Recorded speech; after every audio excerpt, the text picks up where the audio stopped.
Hi friends, welcome to my channel. In this video I'm sharing a recipe of strawberry cream which can be made very easily.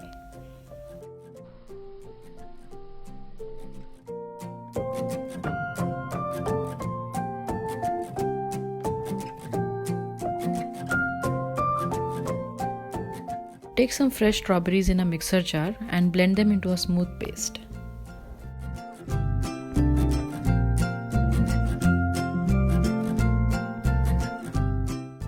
Add in some fresh cream and condensed milk and blend again.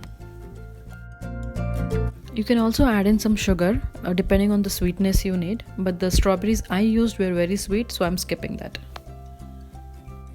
Blend it for 1 or 2 minutes till you get a thick consistency. Once done, let it cool in the refrigerator and serve it chilled.